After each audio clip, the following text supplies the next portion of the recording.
Il y a 25 ans, jour pour jour, la rue Gay-Lussac est à la tombée du jour, noire de monde.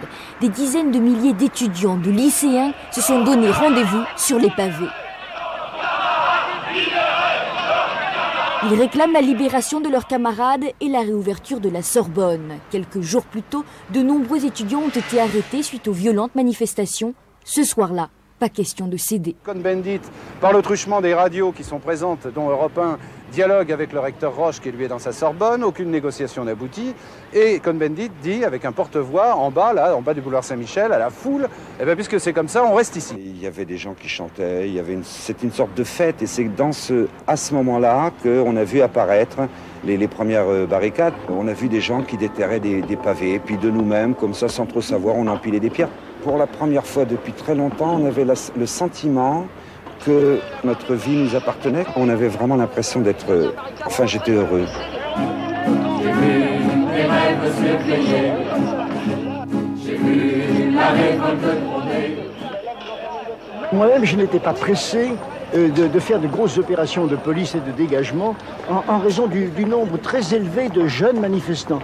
Et puis alors après, j'espérais que vers minuit, ce petit monde rentrerait chez papa et maman pour se coucher. La force d'avoir 20 ans, d'être là dans la rue, d'être tous ensemble et de rigoler en fait finalement. Là, ce soir-là, c'était l'exaltation formidable de tenir la rue face au pouvoir.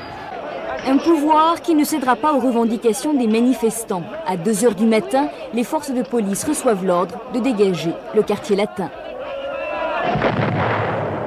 Dans n'importe quelle ville de pays démocratique, on ne peut pas laisser la rue à des occupants violents. On ne pouvait pas laisser Paris avec 40 barricades et aller se coucher tranquillement. Les changements nécessaires, indispensables au niveau de la société ne s'étaient pas faits. Cet autoritarisme dépassé, ce paternalisme ridicule, tout ça on n'en voulait plus. On achetait ça par la fenêtre, c'était les pavés, c'était les barricades. Il semble, à mon avis, que les forces de police essayent de dégager la rue Gay-Lussac, qui, à mon avis, est l'îlot de résistance le plus dur de la part des étudiants. Une à une, les barricades sont tombées. Certains étudiants se sont réfugiés chez les habitants, d'autres n'ont pu échapper aux forces de l'ordre. J'ai eu peur pour les étudiants. J'ai eu vraiment un moment l'impression qu'ils allaient être massacrés. Un massacre, j'exagère, mais tabassé, plus que tabassé, quoi. Quand j'ai vu les charges, le matraquage de certains individus, CRS ou garde mobile, je me demande pourquoi il n'y a pas eu de mort. Je crois qu'on le doit essentiellement à la modération du préfet de police, relative et exacte, et à la modération des manifestants.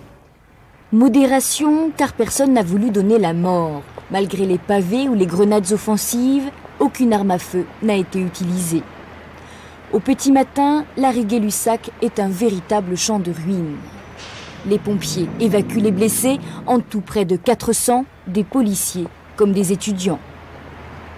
La rue Gay-Lussac entre dans l'histoire. C'est la nuit où tout bascule. C'est-à-dire que déjà l'émotion, après cette nuit des barricades, est tellement forte dans l'opinion qui a suivi les événements à la radio, que l'opinion tout entière a basculé du côté des étudiants. Il y a la grève générale le 13 mai avec les syndicats, et ça donne des idées à des tas de gens. 68 démarre en fait. Je suis tombé par terre. Le 10 mai a été un tournant.